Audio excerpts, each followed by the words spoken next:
നമസ്കാരം. സാധാരണക്കാരായിട്ടുള്ള ജനങ്ങളെ സംബന്ധിച്ച് തങ്ങളുടെ അപ്രതീക്ഷിതമായിട്ടുള്ള സാമ്പത്തിക ആവശ്യങ്ങളൊക്കെ തന്നെ നിറവേറ്റുന്നതിനായിട്ട് കേരള ബാങ്ക് ഇപ്പോൾ അവതരിപ്പിക്കുന്ന സവിശേഷമായിട്ടുള്ള ഒരു വായ്പാ പദ്ധതിയാണ് ഗ്രാമീൺ ഈസി ലോൺ. 5 ലക്ഷം രൂപ വരെ വായ്പയായിട്ട് ലഭിക്കുന്ന ഈ ഒരു പദ്ധതി അത് വ്യക്തിഗതമായിട്ടുള്ള ആവശ്യങ്ങൾക്കായിട്ട് പണം കണ്ടെത്താനായിട്ട് ബുദ്ധിമുട്ടുന്നവർക്ക് അവർക്ക് വേണ്ടിയിട്ടുള്ള ഒരു വലിയ ആശ്വാസമാണ്. ഏതാണ്ട് 15 വർഷം വരെ നീളുന്ന ദീർഘകാല തിരിച്ചടവ് കാലാവധിയാണ് ഈ ഒരു വായ്പ പദ്ധതിയുടെ പ്രധാന ആകർഷണമെന്ന് പറയുന്നത്. അതുപോലെ തന്നെ ഇവിടെ വായ്പ എടുക്കുന്ന തുക അത് ചെറിയ പ്രതിമാസ തവണകളായിട്ട് തിരിച്ചടയ്ക്കാനായിട്ട് സാധിക്കുമെന്നതിനാൽ തന്നെ കുടുംബ ബജറ്റിനെ കാര്യമായിട്ട് ബാധിക്കാതെ തന്നെ സാമ്പത്തിക ബാധ്യതകൾ തീർക്കാനായിട്ട് ഇത് സഹായിക്കും.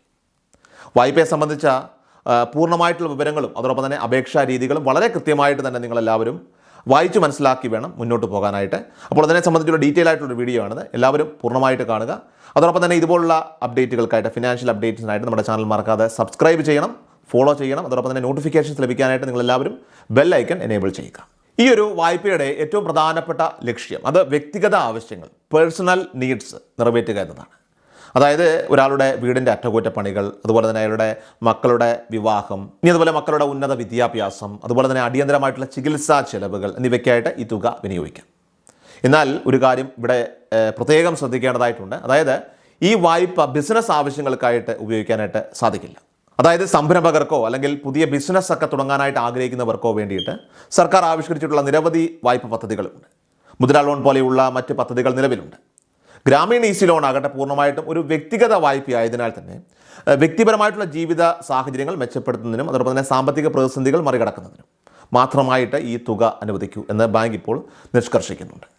അതുകൊണ്ട് ബിസിനസ് ആവശ്യങ്ങൾക്ക് ഈ ലോൺ ലഭിക്കില്ല. ഇനി ഈ ഒരു വായ്പയ്ക്കായിട്ട് അപേക്ഷിക്കുന്നതിന് മുൻപായിട്ട് തന്നെ ബാങ്ക് മുന്നോട്ട് വയ്ക്കുന്ന ചില യോഗ്യതാ മാനദണ്ഡങ്ങളുണ്ട്. അത് കൃത്യമായിട്ട് നമ്മളെല്ലാവരും പരിശോധിക്കേണ്ടതുണ്ട്. എലിജിബിലിറ്റി ക്രൈറ്റീരിയ അത് വളരെ അത്യന്താപേക്ഷിതമാണ്. പ്രധാനമായിട്ട് 3 കാര്യങ്ങളാണ് ഇതിൽ ശ്രദ്ധിക്കേണ്ടതായിട്ടുള്ളത്. ഒന്നാമതായിട്ട് കേരള ഗ്രാമീൺ ബാങ്കുമായിട്ട് ചുരുങ്ങിയത് 1 വർഷമെങ്കിലും തൃപ്തികരമായിട്ടുള്ള ഇടപാടുകൾ നടത്തിയ ഒരു അക്കൗണ്ട് ഉടമയ്ക്ക് മാത്രമേ ഈ ലോണിനായിട്ട് അപേക്ഷിക്കാനായിട്ട് സാധിക്കൂ. അതായത് ബാങ്കിൽ നിലവിൽ അക്കൗണ്ട് ഇല്ലാത്തവരെ സംബന്ധിച്ച് അവർക്ക് നേരിട്ട് ഈ വായ്പ ലഭ്യമാകില്ല. ഇനി രണ്ടാമതായിട്ട് ഏതു ബ്രാഞ്ചിലാണോ നിങ്ങൾ അപേക്ഷിക്കുന്നത് ആ ബ്രാഞ്ചിൻ്റെ പ്രവർത്തന പരിധിയിലുള്ള സ്ഥിരതാമസക്കാരനായിരിക്കണം അപേക്ഷകൻ. ഇനി ഇത് കൂടാതെ തന്നെ അപേക്ഷകന് കൃത്യമായിട്ടുള്ള വരുമാന മാർഗവും മതിയായിട്ടുള്ള ആസ്തിയും ഉണ്ടായിരിക്കണം. അതായത് സാമ്പത്തിക അച്ചടക്കത്തിൻ്റെ കാര്യത്തിൽ ബാങ്ക് കർശനമായിട്ടുള്ള നിലപാടാണ് ഇവിടെ സ്വീകരിച്ചിരിക്കുന്നത്. അതുകൊണ്ട് തന്നെ അപേക്ഷകൻ്റെ സിബിൽ സ്കോർ, ക്രെഡിറ്റ് സ്കോർ 700-ന് മുകളിലായിരിക്കണം എന്നത് നിർബന്ധമാണ്. അതായത് മുൻപെടുത്ത വായ്പകൾ കൃത്യസമയത്ത് തിരിച്ചടച്ച ചരിത്രമുള്ളവർക്ക് മാത്രമേ ഈ ലോൺ ബാങ്ക് അനുവദിക്കുകയുള്ളൂ. സിബിൽ സ്കോർ കുറവാണെങ്കിൽ അപേക്ഷ നിരസിക്കപ്പെടാനുള്ള സാധ്യതയുണ്ട്. അതുകൊണ്ട് തന്നെ നിങ്ങൾ ഈ വായ്പയ്ക്ക് അപേക്ഷിക്കുന്നതിന് മുൻപായിട്ട് തന്നെ നിങ്ങളുടെ ക്രെഡിറ്റ് സ്കോർ എല്ലാവരും പരിശോധിക്കുന്നത് നന്നായിരിക്കും. അതിനുശേഷം മാത്രം നിങ്ങൾ അപേക്ഷിക്കുക. സാമ്പത്തിക ഇടപാടുകളിലൊക്കെ തന്നെ കൃത്യത പാലിക്കുന്നവർക്ക് ഈ വായ്പ എടുക്കുന്നതിൽ മുൻഗണന നൽകുന്ന രീതിയാണ് കേരള ബാങ്ക് ഇവിടെ പിന്തുടരുന്നത്. ഇത് ഈ വായ്പയുടെ സുരക്ഷിതത്വം ഉറപ്പുവരുന്നതിന് വേണ്ടിയിട്ടാണ്. ഇനി ഈ വായ്പ ലഭിക്കുന്നതിനായിട്ട് വസ്തുജാമ്യം, കൊളാട്രൽ സെക്യൂരിറ്റി നൽകേണ്ടതുണ്ട്. നിങ്ങൾ സെക്യൂരിറ്റി ആയിട്ട് നൽകുന്ന പ്രോപ്പർട്ടിയുടെ മൂല്യത്തിൻ്റെ നിശ്ചിത ശതമാനമാണ് ഇവിടെ വായ്പയായിട്ട് അനുവദിക്കുക. അതായത് കെട്ടിടത്തോടു കൂടിയ സ്ഥലമാണെങ്കിൽ അതിൻ്റെ ഡിസ്ട്രസ് സെയിൽ വാല്യൂ 40% വരെ ലോൺ എടുക്കാൻ സാധിക്കും. എന്നാൽ കെട്ടിടമില്ലാത്ത വെറും സ്ഥലമാണെങ്കിലോ മൂല്യത്തിൻ്റെ 33.33% മാത്രമേ വായ്പയായിട്ട് അനുവദിക്കൂ. കുറഞ്ഞത് 2 ലക്ഷം രൂപയും പരമാവധി 5 ലക്ഷം രൂപയുമാണ് വായ്പ പരിധി. നിങ്ങൾ നൽകുന്ന സെക്യൂരിറ്റിയുടെ മൂല്യം വായ്പ തുകയുടെ 250% ഉണ്ടായിരിക്കണം എന്ന നിബന്ധനയും ബാങ്ക് ഇവിടെ മുന്നോട്ട് വയ്ക്കുന്നുണ്ട്. ഇത് വായ്പയുടെ തിരിച്ചടവ് ഉറപ്പാക്കുന്നതിനുള്ള ബാങ്കിൻ്റെ സുരക്ഷാ ക്രമീകരണമാണ് എന്ന് മനസ്സിലാക്കുക. തിരിച്ചടവ് കാലാവധിയുടെ കാര്യത്തിൽ ഈ വായ്പ നൽകുന്ന ഇളവും അത് ഏറെ ശ്രദ്ധേയമാണ്.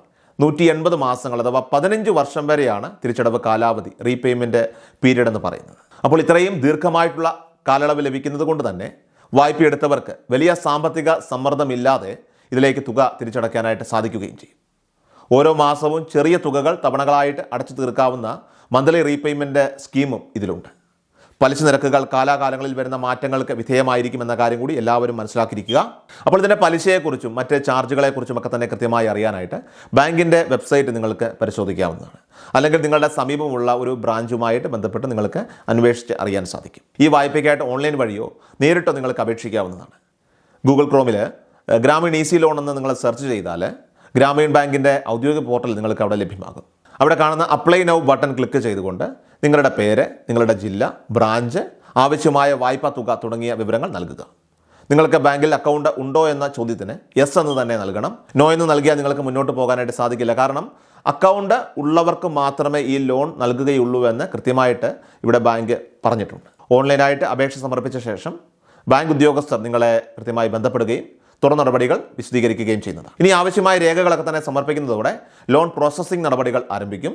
അപേക്ഷയോടൊപ്പം സമർപ്പിക്കേണ്ട രേഖകളിൽ നിങ്ങളുടെ Aadhaar card, pan card, bank passbook, വരുമാന സർട്ടിഫിക്കറ്റ് എന്നിവ വളരെ പ്രധാനമാണ്. കൂടാതെ ജാമ്യം നൽകുന്ന വസ്തുവിൻ്റെ പ്രമാണങ്ങളും അനുബന്ധ രേഖകളും ഹാജരാക്കേണ്ടി വരികയും ചെയ്യും. ഇനിയൊരു കാര്യം പ്രത്യേകം ശ്രദ്ധിക്കുക, ഏതൊരു വായ്പ നമ്മൾ എടുക്കുന്നതിന് മുൻപ് തന്നെ അതിൻ്റെ എല്ലാ നിബന്ധനകളും, ടേംസ് ആൻഡ് കണ്ടീഷൻസ് പൂർണ്ണമായിട്ട് വായിച്ച് മനസ്സിലാക്കാനായിട്ട് പ്രത്യേകം ശ്രദ്ധിക്കണം. കാരണം ഈ വായ്പ എന്ന് പറയുന്നത് അത് വലിയൊരു തുകയാണ്, വലിയൊരു ഉത്തരവാദിത്വമാണ്. അതുകൊണ്ട് തന്നെ തിരിച്ചടയ്ക്കാനുള്ള കൃത്യമായ പ്ലാനിങ്ങോട് കൂടി മാത്രമേ നമ്മൾ ലോൺ എടുക്കാനായിട്ട് മുന്നോട്ട് പോകാവൂ. അതുപോലെ തന്നെ പ്രത്യേകം ശ്രദ്ധിക്കണം, RBI അംഗീകാരമുള്ള അപ്രൂവ്ഡ് ആയിട്ടുള്ള ബാങ്കുകളിൽ നിന്നും ധനകാര്യ സ്ഥാപനങ്ങളിൽ നിന്നും മാത്രം നിങ്ങൾ ലോൺ എടുക്കാനായിട്ട് പ്രത്യേകം ശ്രദ്ധിക്കണം. കാരണം RBI അംഗീകാരമുള്ള ബാങ്കുകളിൽ നിന്ന് മാത്രം വായ്പകൾ എടുക്കുന്നത് തീർച്ചയായിട്ടും നിങ്ങളുടെ സാമ്പത്തിക സുരക്ഷിതത്വം ഉറപ്പാക്കാനായിട്ട് നിങ്ങളെ സഹായിക്കും. അപ്പോൾ ലോൺ എടുക്കുന്നതിന് മുൻപായിട്ട് തന്നെ എല്ലാ മാനദണ്ഡങ്ങളും കൃത്യമായിട്ട് വായിച്ച് മനസ്സിലാക്കുക. നിങ്ങൾക്ക് ഒരു ലോൺ ആവശ്യമുണ്ടെങ്കിൽ, നിങ്ങൾ യോഗ്യരാണെങ്കിൽ, നിങ്ങൾക്ക് നല്ല ക്രെഡിറ്റ് സ്കോർ ഉണ്ടെങ്കിൽ തീർച്ചയായിട്ടും നിങ്ങൾക്ക് ഈ ലോണിനായിട്ട് അപേക്ഷിക്കാവുന്നതാണ്. ഇതുപോലുള്ള ഫിനാൻഷ്യൽ അപ്ഡേറ്റ്സിനായിട്ട് നമ്മുടെ ചാനൽ ഇപ്പോൾ തന്നെ മറക്കാതെ സബ്സ്ക്രൈബ് ചെയ്യുക. അതോടൊപ്പം തന്നെ നോട്ടിഫിക്കേഷൻസ് ലഭിക്കാനായിട്ട് ബെല്ലൈക്കൺ എനേബിൾ ചെയ്യുക. നിങ്ങളുടെ ഫേസ്ബുക്ക് പേജിൽ അവരും ഫോളോ ചെയ്യുക.